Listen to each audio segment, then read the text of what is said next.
Hi there, it's Sandy Freshie back with another video. In the last video, I talked about some of the concepts around what human design is and why it is not just a personality assessment tool. And I mentioned in that video that I was going to talk next about where to start with your human design chart. Now, this is really kind of in response to two things. There are people who first get introduced to human design kind of fall into these two camps where either they get this chart, and I've been told this several times, you know, when someone finds out that I'm a human design specialist, they kind of light up and they say, oh, I got my chart, you know, but I have no idea I had no idea what to do with it, so I threw it in a drawer, and I haven't looked at it since. You know, that really breaks my heart because I know what is in here and the treasure trove of self-understanding that can come from this. And when someone tells me that they got so overwhelmed they threw it in a drawer and they haven't looked at it since, it drives me crazy. So that's one camp. The other camp is the ones of you who have gotten your chart and you have launched yourself into a full-scale research project on what all of the little elements of this chart means. And odds are, unless you've gotten a reading or you've gotten some guidance from someone in the beginning, you've probably gone down the rabbit hole of every single hexagram on this chart, every single gate, every single channel, and you might have even missed some of the basic things that you need to really understand in these keynotes at the bottom. So if you're in that camp, or if you threw your human design chart in a drawer, you know, first of all, if it's in a drawer, take it out, please. I want to really encourage you to kind of take it out and dip your toe in. And if you've gone down the rabbit hole of something that has just gotten you even more overwhelmed and confused, come on back with your chart and let's start at the beginning. And I'm going to recommend that the beginning be a real good look and a real good understanding of basically, to begin with, what it means to be your type, what your strategy is, the authority, everything that's kind of on the keynote part of the chart. But it doesn't stop there, because what you actually have to do with that, once you get some good basic information, and there's a lot of basic information out on the internet, but what you have to do with that is you can't just leave it in a book. You can't just leave it on your computer.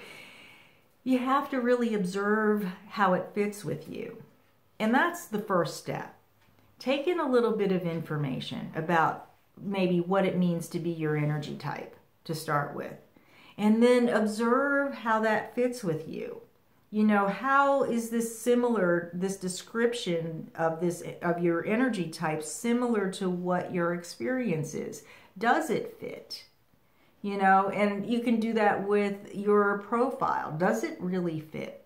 What does it mean, and does it fit? And that's really what the human design experiment, the textbook experiment, is really all about, is kind of bearing this out, this information out in your own experience. So it's like what I said in the last video, where this chart, whatever kind of chart you have, is a blueprint. So imagine that you moved into a new home, or moved into a home that you've never lived in before, and you have an electrical problem.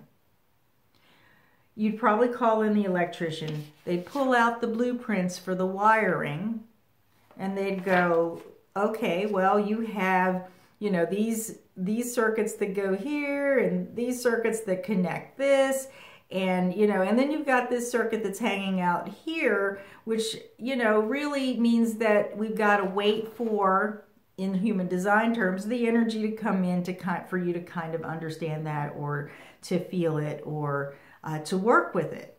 You know, if we were talking about an electrician, they would be troubleshooting and stuff like that. And if you really wanted, if you were feeling like this stuff down at the bottom isn't resonating with you, that's where you would look at your blueprint and kind of troubleshoot. Well, you know, where have I not been following my strategy? What has happened in my life when I haven't followed this strategy that's on my blueprint? And that's kind of akin to the electrician saying, well, this is the reason why this energy isn't hooking up, because we have to go back and rewire what's going on. And there's more I could say about rewiring in terms of the journey through your roadmap or through your life, where, you know, some of this rewiring, if you're feeling like you're not really living the highest aspects of your blueprint, or your blueprint isn't really working for you anymore, you know, you may actually need to do some healing around some of the themes that you've experienced in your life.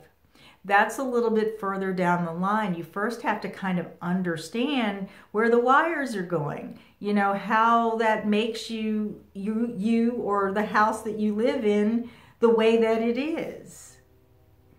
And then how you work with that and rewire your relationship to you, to your original blueprint, so that all of the lights come on, so that you light up all the way. So that's it for today. And I'm going to come back with a couple of more, at least one more video on understanding your definition and your openness. So until the next time, be well.